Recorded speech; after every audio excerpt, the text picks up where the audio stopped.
hari igihe uba mu buzima ukagira ngo urigize, hari igihe uba mu buzima ukagira ngo byararangiye, ariko reka nkubwire mwene data nshuti y'umusaraba, muri uyu mugoroba nyemerera uhindukirire mugenzi wawe, nyemerera ubwire mugenzi wawe muri kumwe, umubwire ngo ukeneye abantu bakujugunya mu kidendezi, ukeneye abantu bakujugunya muri kiriya kidendezi, ukeneye abantu.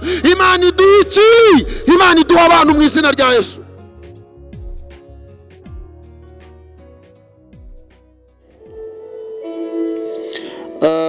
Tunejejwe n'Imana mu mutima aya masaha ko Imana ibanye natwe kuri uyu mugoroba. Nyemerera uzamura ikiganza uhereza Imana icyubahiro kuri uyu mugoroba mwiza Imana iduhaye. Imana ishimwe.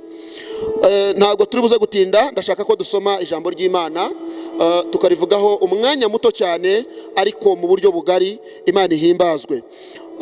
Nitwa Profete Twiringimana Christian, ndi umugabo ndubatse nkuko musanzwe mubizi, nkuko mumaze kubimenyera. Hanyuma ndi umukristo mu itorero ryitwa New Life Foursquare Musanze Parish. Umushumba wanjye yitwa Muhoza Desire.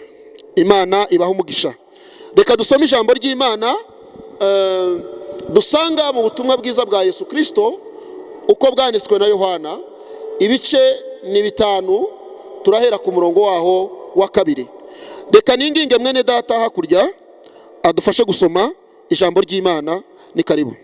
Some ubutumwa bwa Yesu Kristo uko bwanditswe na Yohana, ibice 5 umurongo waho wa 2. Yego.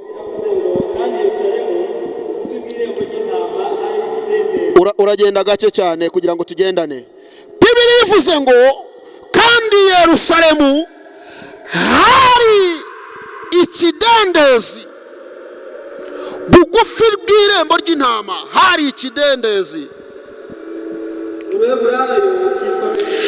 Icyo kidendezi mu Ruheburayo cyitwa ngo Betesida.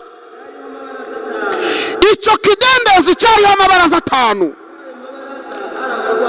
Muri ayo mabaraza hari abarwayi benshi,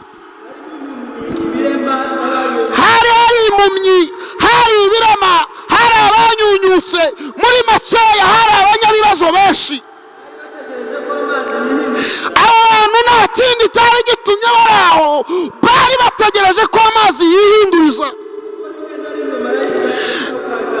Umva ngo kuko rimwe na rimwe marayika yajyaga amanuka muri icyo kidendezi, vuga ngo akagihagararamo,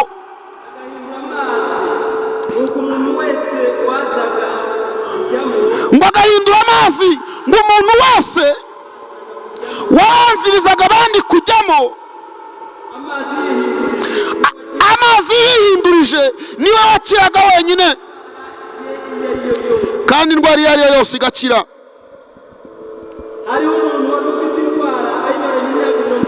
Ngo hari umuntu wari ufite indwara yimaranye imyaka 38. Yesu amubonye aryamye amenya ko amaze igihe kirekire aryamye,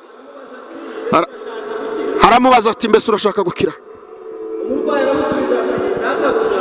Murwayi aramusubiza ati databuja. Umva kakantu mbabarira ukumve neza. Haramusubiza ati databuja, rwose gukira ndabishaka, nanjye ndumva nakira, nicyo cyazanye hano, ariko mfite ikibazo. Simfite umuntu njugunya mu kidendezi. Iyo amazi yihindurije nkiza, iyo nkiza undi ahita nanga kumanukamo.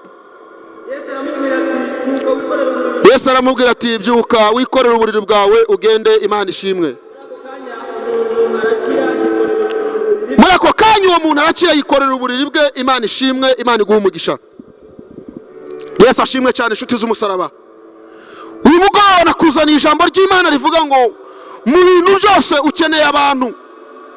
Hari igihe uba mu buzima ukagira ngo urigize, hari igihe uba mu buzima ukagira ngo byararangiye, ariko reka nkubwire mwene data nshuti y'umusaraba, muri uyu mugoroba nyemerera uhindukirire mugenzi wawe, nyemerera ubwire mugenzi wawe muri kumwe, umubwire ngo ukeneye abantu. Uyu murwayi wari ku kidendezi, reka nkubwize ukuri, yararwaye indwara imukomereye. yararwaye indwara ikomeye, yararwaye indwara yaramaranye igihe kinini, yararwaye indwara yari ikomeye, ngo ariko araza ajya ku kidendezi, aryama ku kidendezi, ariko haryama nta muntu. Birashoboka ko umaze imyaka myinshi ariko nta bantu. Uyu mugoroba Imana ikuremera abantu bafite imbaraga. Uyu mugoroba Imana ikuremera abantu baguterura. Uyu mugoroba Imana ikuremera abantu bamugabwa mbere. Uyu mugoroba Imana ikuremera abantu badasanzwe. Uyu mugoroba Imana ikuremera abantu mu izina rya Yesu. Yesu ashimwe cyane. Yesu ashimwe cyane.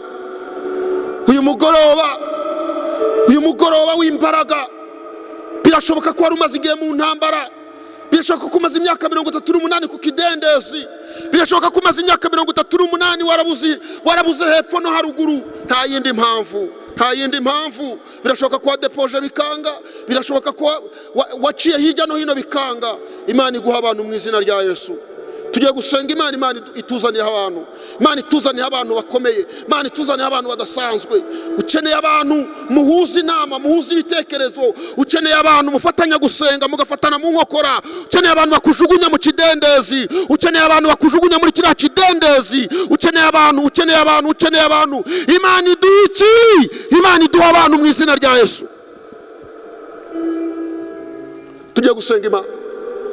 Ndumva twasenga Imana. Ndumva nge nawe twafatanya tugasenga Imana, tugasaba Imana ikaduha abantu.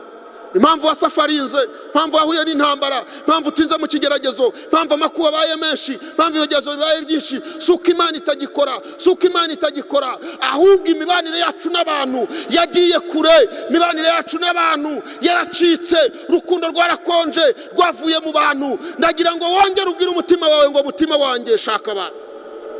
Fatanya nanjye dusenge Imana.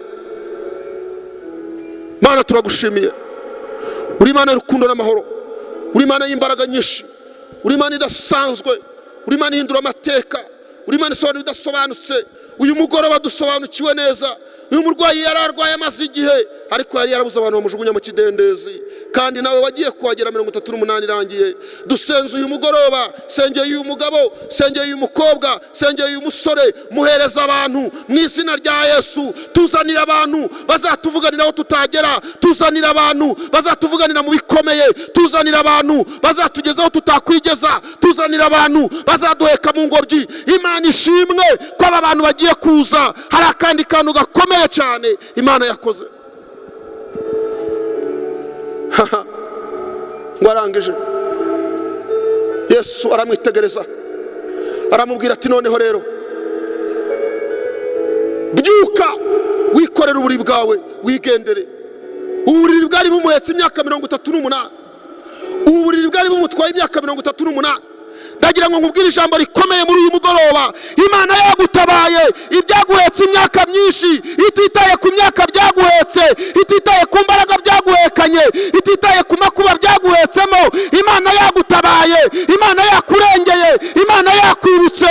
Nawe ibyaguhetse wabiheka, nawe ibyagufashije wabifasha, nawe ibyakwishyuriye wabyishyurira, nawe ibyagufashije wabifasha, nawe ibyagutabaye wabitabara, ibyakurwaniriye wabirwanirira. Imana ititaye ku ntambara warwanye, ititaye ku makuba wahuye nayo, ugiye guheka ibyaguhetse mu izina rya Yesu Kristo w'i Nazareti. Amen. Nyemera ufate ku mutima wawe, fata ku mutima wawe, hindura icyerekezo, hindura isengesho. Hari ibintu byagutwaye, hari ibintu byakwinubye, Imana igiye kuguhereza imbaraga. Imana nikugarukaho, ibyaguhetse uzabiheka mu izina rya Yesu. Urakoze kubyumvise Imana, urakoze kubanye natwe, urakoze kujya kuduhereza imbaraga so gukomerera ku byaduhetse natwe tukabiheka mu izina rya Yesu Kristo w'i Nazareti. Urakoze kumvisha gusenga kwacu mu izina rya Yesu. Urakoze.